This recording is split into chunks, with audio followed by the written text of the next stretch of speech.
Welcome back, everyone, to the No Money Real Estate Podcast. Today, I'm going to be laying on you 4 different ways that you can actually make quick money doing real estate deals right here in Canada. Whether you're brand new to investing or you've been dabbling and you want to finally see consistent cash flow, this episode is for you. So grab a notebook because I'm about to break down the exact strategies I've used and that thousands of other investors across this country are using to turn properties into payday right after this. Hey, my name's Ken Dunn, and I'm a real estate investor. I want to welcome you to the No Money Real Estate Podcast. On this show, I'm going to interview elite level real estate investors from all over North America. And I'm going to help you to see one thing that all successful real estate investors have in common. They built their portfolios without using a dime of their own money. I've got a portfolio of $300 million in real estate. That includes resorts, apartment buildings, commercial buildings, and I built the entire portfolio without using a dime of my own money. Real estate is a business that anybody can get into, but the strategies that those tight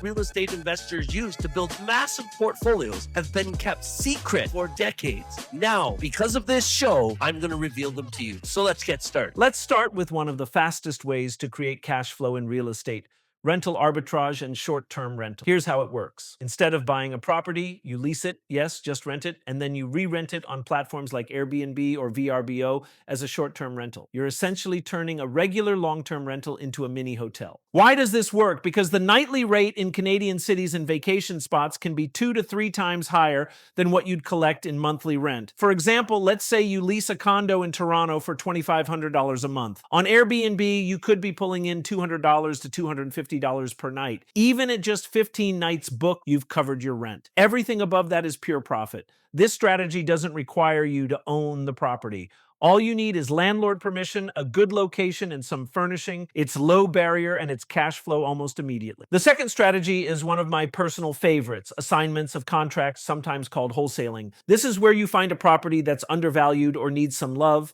and you lock it up under contract with a purchase agreement. But instead of closing on it yourself, you sell the rights to that contract to another investor for a fee. Think of it like being a matchmaker. You don't need to own the property, you don't need financing, and you don't need to take on the risk. You just need to find motivated sellers and buyers. Here in Canada, I've seen investors earn $10,000, $20,000, even $50,000 on a single assignment deal. The key is knowing how to market, negotiate, and build a buyer's list. If you're willing to hustle and make calls, this is one of the fastest paths to cash flow in real estate. The third way is joint ventures with sweat equity. Now, a lot of people think they can't invest because they don't have the money. But here's the truth. If you have knowledge, time, or hustle, you can partner with someone who has the money. Here's how it works. Your partner puts up the down payment and financing. You find the deal and manage it. The cash flow is then split according to your agreement. For example, let's say you find a duplex in Hamilton or Windsor that cash flows $100-200 a month.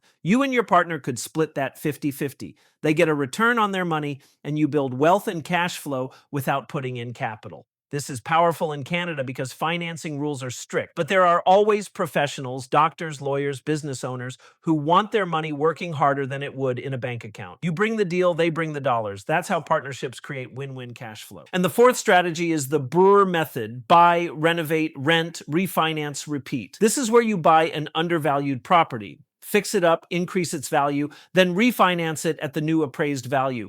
When you refinance, you can often pull most or even all of your initial investment back out. Then you rent it for steady monthly cash flow and repeat the process on another property. This strategy not only creates cash flow, but it also builds long-term wealth. For instance, you buy a small duplex for $400,000, put in $50,000 of renovations, and after the work, it appraises for $550,000. You refinance at 80% loan to value, pull your initial capital back, and now you own a cash flowing property with little or no money left in the deal. Canadian investors are using this method every day in markets like Sudbury, Moncton, and Calgary.